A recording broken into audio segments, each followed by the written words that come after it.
Hello. I want to talk about Venus just went into Virgo, and I want to talk about it a little bit because of some stuff that I saw last night, which I was a little bit disappointed by. Not surprised, but disappointed. Because I follow a lot of astrology people on Instagram because I love it, but I saw some not so great takes on Venus and Virgo, and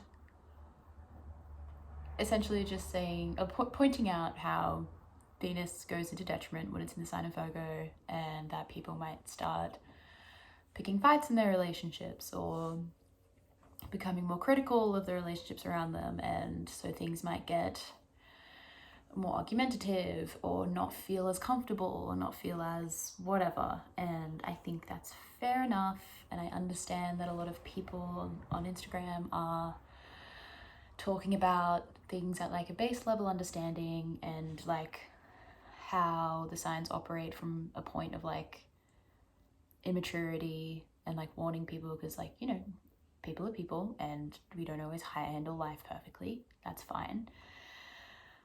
But I don't know, I've kind of been thinking about it, and this is the reason I'm thinking about it is definitely because I get a bit defensive around this because I have Venus in Virgo, and I guess I've grown up with the experience of that, and I understand why people say those things, because I understand why Venus isn't happy in Virgo. I understand that it's a very meticulous energy to be in. It's an energy that is very happy doing things the way that it wants and knowing the right way to do things from its perception.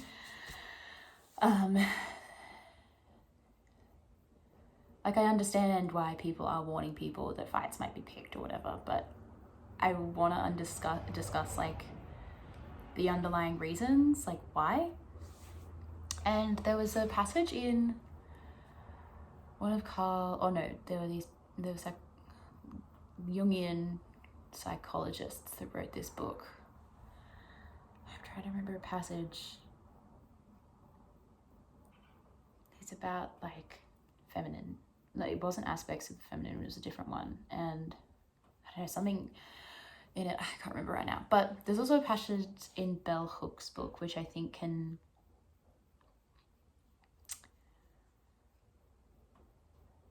I don't know, there's a couple lines in it that I think shape what I want to say.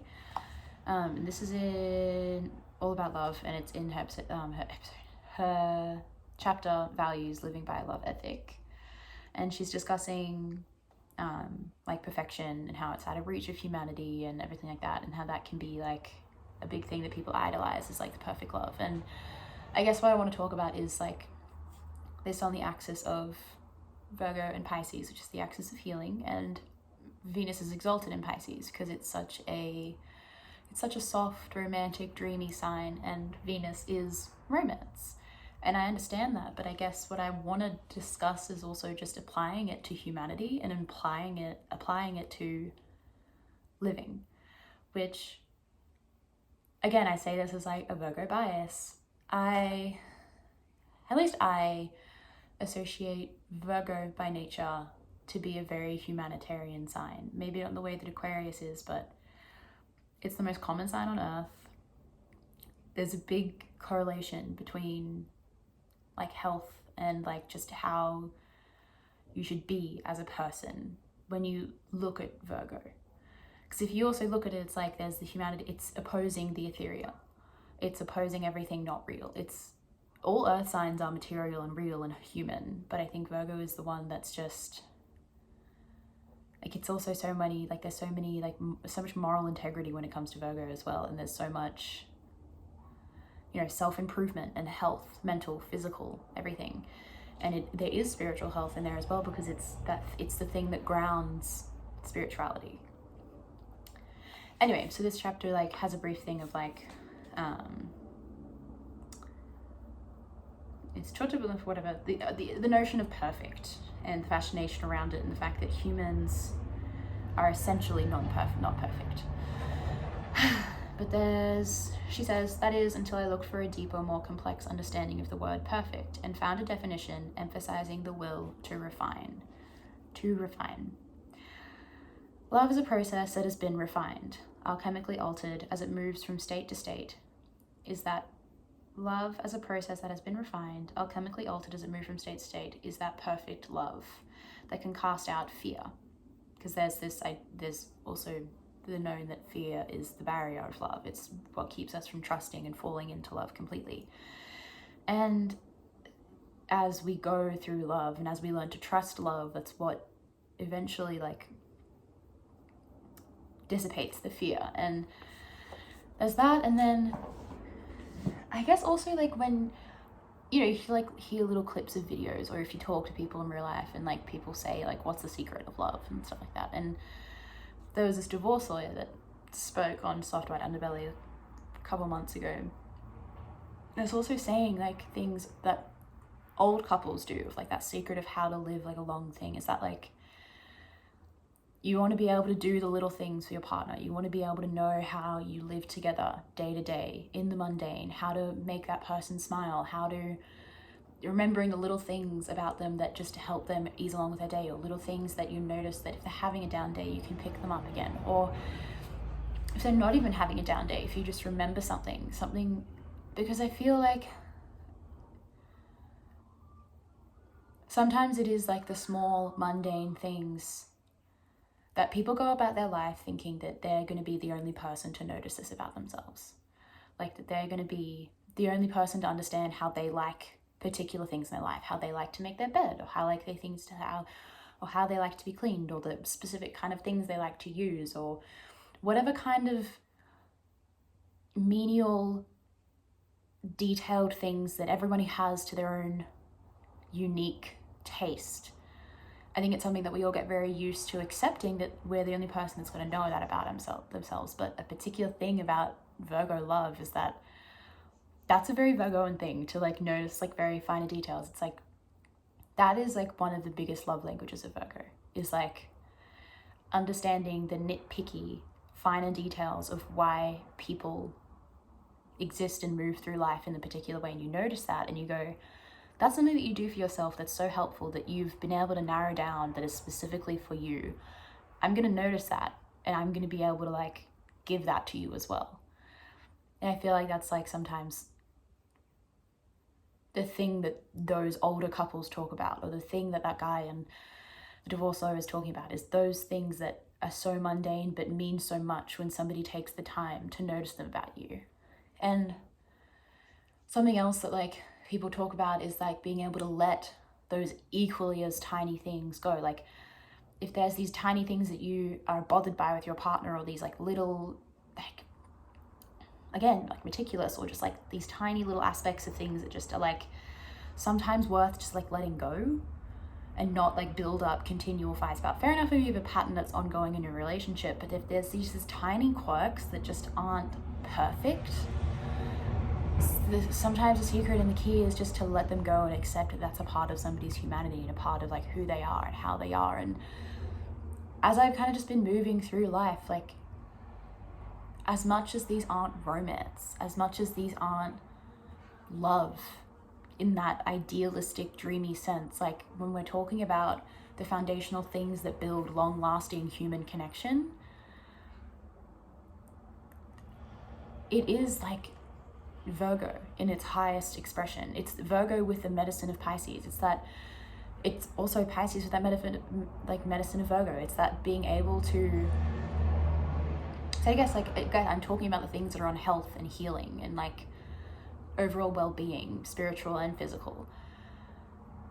And so I just want to say that like, I don't know, I'm like a little bit in defense of like Virgo energy, because I kind of want to be like, hey guys, like I get it. Like I get that this is going to bring like a critical lens to the things in your life, but it's also so important to like understand that criticism isn't just something to be shitty about. Like if something, example, if over the next like month or so when Venus is in Virgo, if you are noticing things in your relationships, and not just intimate connections, but friendships or relationships at work, if you are noticing these things, maybe some of them will be those little nitpicky things that it's best to just be able to be like, all right, I'm noticing it, And I'm going to allow this Piscean compassion to just release it as a part of somebody's humanity and accept that everyone isn't perfect. Virgo Pisces. Notice it and then use that Virgoan analysis, that puzzle piecing, that why isn't this piece fitting? Why is the rest of the puzzle going so smoothly and then this thing is causing the disruption? This is the thing. Like, it's activating that spleen-like mechanism that Virgo rules the spleen in the body. It's like understanding that you are supposed to recognize when things aren't going smoothly. You're supposed to recognize that things aren't working for you. You're supposed to have those feelings of like, oh, I feel like I'm giving too much. I feel like I'm not receiving enough. Like, you're not just being nitpicky and critical and crazy. You're noticing these things that are affecting your self-worth, that are affecting your happiness, that are affecting your relationship's ability to thrive. You're supposed to notice them. And you're allowed to critique them. You're allowed to critique life. I think where the Virgo energy starts to be a bit too much for people is that when people critique things, they then assume that it's failing. They then assume that it's something that they need to cut out completely. Again, use the higher octave of the Virgo energy to develop that discernment, to go, okay, this thing isn't working, but I'm allowed to acknowledge that, and I'm allowed to then maybe plan or see the ways that I feel like it could function better. And again, example, if you're in a relationship and you're noticing something isn't working, you don't have to operate at baseline Virgo, which is understanding that something's wrong and then going to your partner and telling, or friend or whatever, this is something that's wrong. Go further. Feel that something's wrong. Try and devise a plan, whether it's, I don't know, some people, if it's the first time you're ever going to your partner with anything, maybe I don't know how you're going to handle it, but sometimes it's better to sit with it with yourself and then come up with an ideal solution that you could see. I am seeing this thing not working. I'm feeling like this. I want to feel like this. This is something that I could do, and this is something that I feel like maybe you could do for me as well. So we could both work, or maybe this is something that you could do for yourself and something that I can do for myself. And then if we work on this together and we trust one another, we can come together and this blip can be worked out. This knot in our relationship will be eased out. It's about trusting your perspective and allowing yourself to be this isn't good. But don't then spearhead it with, again, sometimes Virgo can make people have a sharp tongue, say things super objectively with no emotion, just be this is it. And it's a good quality to have because you can be objective about stuff, but learn to bring in that Piscean medicine, to not let it tip off into that cold earth. Bring in that warmth, bring in that understanding, bring in the compassion for the situation that you are two people experiencing this problem in this relationship. I feel like sometimes the thing that we can, with problems, the thing that can often make us feel isolated in relationship is when there is something happening and you can feel like you're the only person that's feeling it or the only person experiencing negative outcomes because of it. And this problem goes from being a problem in the relationship to being a problem that you're having with the relationship that can sometimes get you to other your partner. But if we can start acknowledging it as something that is a problem in the relationship and you are experiencing a part of that, your partner's probably experiencing something too. Whether your partner's sensing your discomfort and then reacting to it or shifting behavior or whatever it is, there's always going to be, again, Pisces, you're always going to be connected. We are always going to have this level of understanding of what's going on, whether it's subconscious or conscious or not. But the minute we block it off, the minute we stonewall, the minute we assume that we're the only one, the minute that we other the people that we are so inherently connected to and bring in that criticism as if it only applies one way. And I'm not saying that you have to then turn and criticize yourself, but open the floor to the idea that even if there is a problem, we're still connected. We're still experiencing it. We're still going to be able to approach this problem with love, because the problem is not the person. The problem is not the people. The problem sometimes just is. And there's not always fault. Again, I'm not speaking on circumstances of abuse or torture or whatever, extreme circumstances where there is clearly stuff. I'm talking about just every day-to-day stuff. It doesn't always have to be this polarized thing. Sometimes things just happen. Sometimes things just start to come up. like with any kind of Virgo placement, sometimes something's just been gone like in your blind spot and you've been able to cope with it because there's been other things going on, but maybe this other area of your life has settled down. Now you're noticing this, and you're noticing it because you don't deserve to sit in something that isn't like secure or supporting you. And so if there's an element that's not conducive to your growth and your happiness and your comfort, it's gonna stick out, and it's gonna want you to do something about it. And that's a good thing. Listen to it. Again, like use that puzzle piece, like use the analysis, use that critical thinking, use the part of you that then wants to speak up and communicate about it. Like use that Virgo and energy, but don't let it use you. Don't let it consume you. Don't let it isolate you. Don't let it allow you to think that you have everything in your own way, and you can solve the problem all on your own, and you know the right way to do everything, because that's also part of it. Take the parts that are giving you valid feedback, and then before it starts to slip off into like the way down into critical Virgo spiral history, sanity, blah, bring in that Pisces. Bring in that Pisces compassion, that connectivity, that idealistic, like, we can solve this. I love you. We can get through this. Mediate. I just want to talk about it because, again, I'm biased because I'm heavy Virgo. As somebody who is Virgo, Sun, Moon, Mercury, Venus, stellium in first house. I get I'm a pioneer of like Virgo being like sick. And kind of like I said before, I really believe that a part of it has a big connection to just being human and being a person, especially on this earth. Like, I do believe it's like something that every human being, like with every other sign, we all need to experience what it's like handling these energies, what it's like sitting in these energies and learning how to use them in the best way possible. It's the most conducive for our life. And I think this is one of the lessons. It's just that like, there's a reason why we should be critical. There's a reason why we should take our own self-worth into account and go, this isn't working for me. I want to change it. And if you're in a partnership, if you're in a relationship, Libra season, going into Venus, like I know that there's like a new moon. There's some kind of eclipse going on. I believe it's a new moon. It's all happening, and like I wouldn't be surprised if this is a theme that's coming up in your life. That's why I want to speak about it. But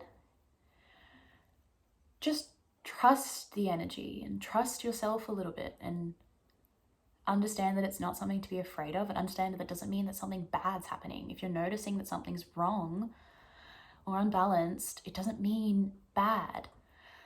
It doesn't mean you have to cut off the relationship and like save your self-worth and be like, this person's toxic. Like, maybe you do. Maybe that is something you need to do. But for a lot of us, that isn't the answer. It's not the answer all the time. We need to practice working with one another. Like, we need to practice like learning how to give criticism in a compassionate way, and how to receive criticism with compassion.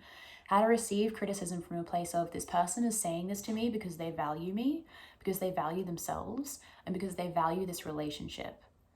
They're not saying this to me just to point out that there's something flawed inside of me.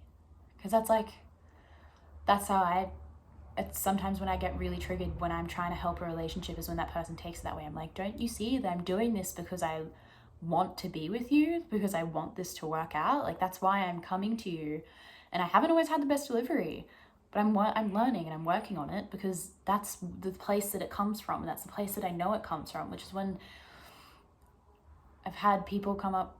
I've had an instance in the past year where like if someone's come to me and been like, this isn't working for me, and because I trust and know that like that's where criticism can come from and where it should come from, and that it has a place and a purpose and like value, you can just instantly alchemize it as like, all right, I love you. I'm gonna do this. Like, we're gonna do this.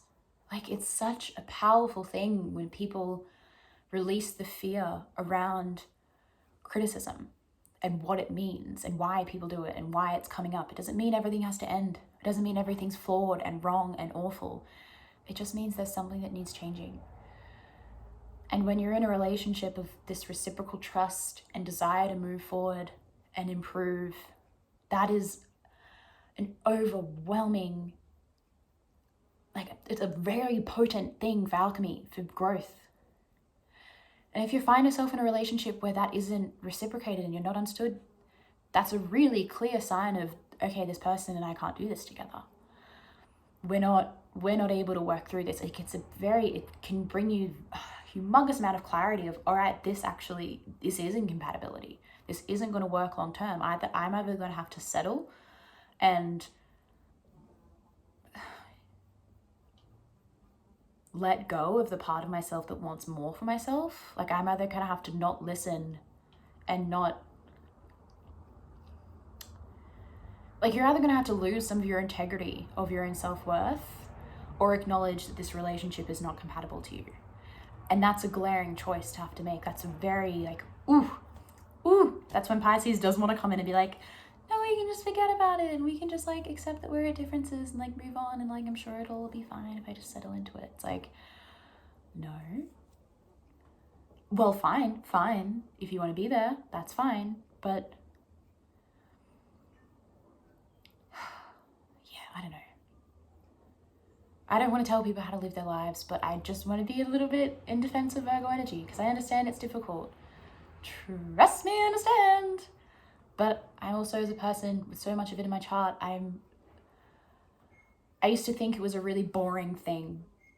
You know, I feel like a lot of earth signs can relate to me on that way. I used to think it was really fucking boring to be an earth sign because everyone's always like, oh my god, like, fire signs are so this, and like, water signs are so this, and earth signs are so this. And then it's like, cool, earth signs, just about being a person and hard work and being reliable. But the more that I, like, look into it and the more that I see myself growing as a person and the more that I have these relationships around me that flourish and the more that people are seeing my light and they're like, how are you like this? And, like, we'll talk about it. The more that I'm realizing it is because I'm allowing myself to be a Virgo and I'm allowing myself to fall into this beautiful capacity for discernment and self-worth and growth and love and humanity and humility and forgiveness that is so important to be a human being, to have those things. And so, yeah, I just want to talk about that. Like, yeah, I understand that it might be shifty and it might be uncomfortable and it might be like, oh, it might bring up some tough shit. Like, I get it. Oh my God, I get it. But just trust that energy and trust what it pushes you to do, even if it starts to make you see some uncomfortable things. And if those uncomfortable things then lead to you having to make a change and to choose yourself, trust that. Because, oh my God, it's way worse if you don't. Like, it's way worse when you choose to live in a delusion or choose somebody else or choose the way things have been, or, you know, it might feel comfortable, but comfort is not growth. It is, yes, it's useful, it is necessary, it's lovely to sit in, but there will be comfort after growth. There will be this comfort in this new you. It will always be there. You don't have to hold on to it. So just, yeah, I just want to speak on it and give a little love to Venus and Virgo, because, yeah, even though it is traditionally in its fall, and I understand energetically why that all happens, but we're applying it to humans and, like, the longevity of relationships and, like, a foundation, like, foundational things that really help the success of a connection. I think we can really learn a lot from Venus and Virgo, like Virgo love, mundane love, little love that is surrounded by self-improvement and improvement and health, and again, like, living in that, but also leaning on that axis of healing and the axis of combining that with that all-encompassing knowledge of connection and unconditional love and forgiveness. And I just think there's so much to learn from Virgo and Pisces axis of healing. I think there's so much to learn from every single sign, but I just wanted to focus it a little bit on it today. So yeah, I also know that we're in Libra season, which is, that's why, yeah, and then the eclipse that's happening, I'm pretty sure it's in Libra. because there was a full moon in Aquarius. I'm pretty sure it's a new moon in Libra eclipse. So I think that's going to be these themes coming up in different ways for a lot of people, and I just want you to trust your gut and like know that you can deliver criticism in a compassionate way, and like know that you are still connected to people even if something feels off or so wrong, like the relationship is still okay. Try not to isolate yourself, try not to isolate the other or anyone.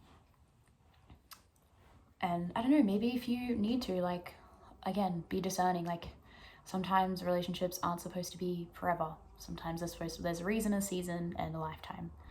It's also really helpful to acknowledge and accept sometimes. So yeah, be discerning, be loving. You can be both, and trust yourself and open your heart to love, and then everything will be fine. I wish. But yeah, I just want to talk a little bit about it. Hope it helped. Hope it helps someone. One person is enough. Yeah, love you. Have a good day. Have a good time. Also, notice some astrology girlies comment on my last video. Thank you. Yes. If you're an astrology girly, always feel free to comment on my videos. Oh my god, I love it.